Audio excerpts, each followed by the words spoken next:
Bonjour à toutes et à tous, c'est Malcoria. Dans cette vidéo, je vais revenir sur le réglage mélangeur de couches. On va voir maintenant comment il arrive à produire du noir et blanc. Cela nous permettra par la suite de pouvoir réaliser des exercices avec ce réglage.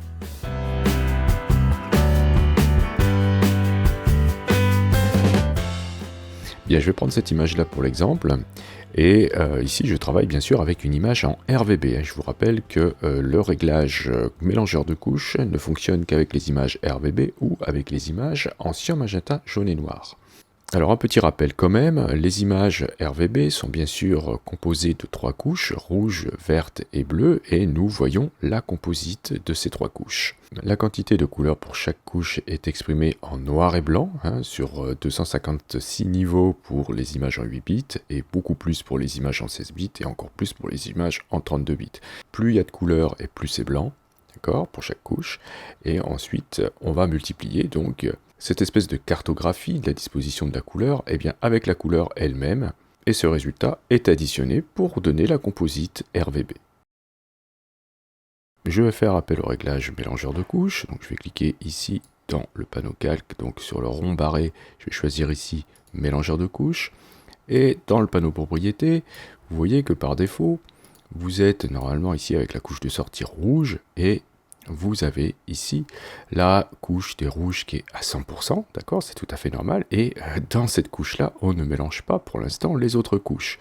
Dans la couche de vert, évidemment, on aura la couche de vert à 100%, et les autres couches ne sont pas mélangées à cette couche, d'accord, etc., etc. Donc ça, ce sont des rappels du premier cours. Alors, certaines personnes m'avaient dit que dans les commentaires que c'était un petit peu complexe, alors je vais juste refaire une petite animation pour que vous puissiez vraiment bien comprendre comment fonctionne ce réglage avant de voir comment faire du noir et blanc avec. Donc je vais me remettre ici sur la couche des rouges et on va dire que dans cette couche, je mélange à cette couche de rouge 100% de la couche de vert. Allez, on va faire un essai et on va voir le résultat. Donc vous voyez, je me retrouve avec une image qui est beaucoup plus rouge qu'avant. C'est normal puisque j'ai ajouté dans ma couche de rouge la luminosité de la couche verte, d'accord, et du coup je me retrouve avec plus de rouge. Il suffit d'aller voir dans le panneau couche le résultat. Ici vous voyez, avant le réglage c'est ça, mais si je mélange la couche de vert avec la couche de rouge, forcément je vais me retrouver avec beaucoup plus de rouge. Alors je vais vous montrer en animation ce que ça donne. Donc concrètement, j'ajoute la couche de vert à la couche de rouge, donc ça me fait quelque chose de beaucoup plus clair puisque nous avons additionné les deux valeurs de luminosité avec le mode de fusion densité linéaire moins ajout. Et lorsque l'on refait la même opération que tout à l'heure, puisque la couche est maintenant plus claire, on aura donc plus de rouge. Vous pouvez comparer avec la vignette à droite qui était la vignette avant le réglage. Et quand on additionne le tout, on se retrouve avec une image plus rouge globalement. Allez, un dernier exemple avant de passer au noir et blanc. Si je mets ici, toujours dans la couche de sortie rouge, si je mets 0, d'accord, et que je mets ensuite 0 pour le vert, mais que je remplace la couche de rouge par la couche de bleu, je vais me retrouver avec ce résultat, et je vais vous montrer en animation pourquoi. En fait, on éteint la couche de rouge, d'accord, en la mettant à 0. La couche de vert, on ne la touche pas, c'est-à-dire qu'on ne mélange pas cette couche avec celle de rouge. Et si on met la couche de bleu à 100%, on remplace la couche de rouge par celle du bleu, et du coup, ça nous donne ce résultat une fois qu'on fait l'opération que vous connaissez maintenant. Ok, alors si je clique sur monochrome ici, voilà, je vais me retrouver avec plus de couches de couleurs, c'est toutes les mêmes, d'accord? C'est pour ça qu'ici j'ai couche de sortie qui est gris, et j'ai un petit réglage ici qui est proposé par défaut par Photoshop. Donc en fait ici, on a un mélange des valeurs de luminosité des couches RVB d'origine, mais sans la composante couleur, d'accord? C'est-à-dire que, regardez, si je mets ici 0 en vert et 0 pour le bleu et 100% pour le rouge, je me retrouve avec ma couche rouge d'origine de mon image. Si je veux retrouver la couche verte, je peux mettre 100% ici et 0 ici, et je vais retrouver la couche de vert de mon image d'origine. Alors essayez de vous souvenir de la couche de rouge, on va la revoir. Donc je mets 100% pour le rouge, 0 pour le vert et 0 pour le bleu. D'accord, donc ça nous donne cette image, vous voyez comment elle est.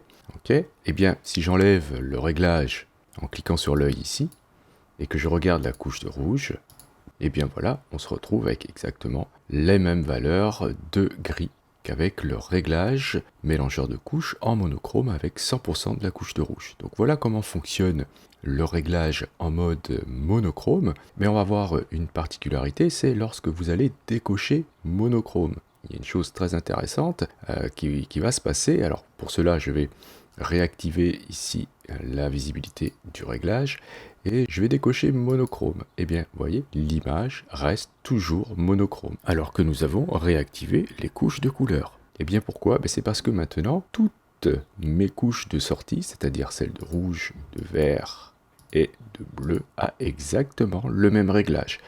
Ici, elles sont toutes réglées pour être remplacées par la couche de rouge. Donc ici, si je remplace toutes les couches par la couche de rouge, je me retrouve avec ce résultat, une fois que je multiplie la couleur avec la couche, et lorsque j'assemble le tout, avec l'opération que vous connaissez maintenant, eh bien, on se retrouve avec du noir et blanc. Le mode de fusion qui est utilisé ici, c'est le mode de fusion addition.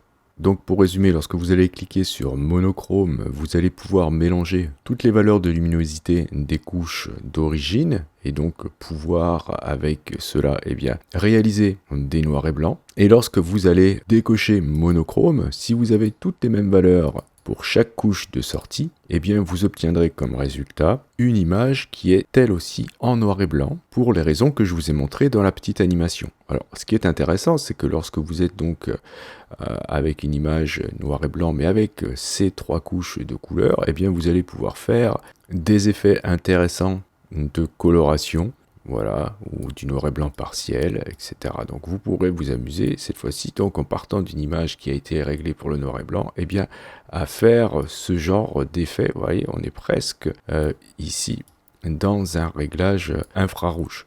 En parlant de réglages déjà prédéfinis, là-dedans, vous allez trouver bien sûr, par exemple, l'infrarouge existe, et vous avez aussi noir et blanc avec le filtre rouge, celui que je vous ai montré tout à l'heure, vous aurez aussi noir et blanc avec filtre vert, bleu, etc. Et en dessous, vous allez retrouver les paramètres que vous aurez enregistrés si vous souhaitez sauvegarder un paramètre. Vous allez dans le menu du panneau propriété et vous choisissez ici enregistrer le paramètre prédéfini de mélange de couches. Avec ce réglage, on va pouvoir faire des choses très intéressantes et c'est ce que je vais vous montrer dans de prochaines vidéos.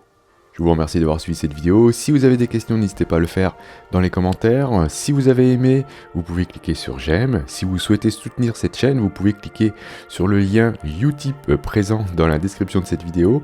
Si vous n'êtes pas encore abonné, vous pouvez cliquer sur abonnez-vous. N'oubliez pas la petite clochette pour être averti des prochains cours ou des prochains tutos. Et justement, on se dit à la prochaine pour un autre cours ou pour un autre tuto.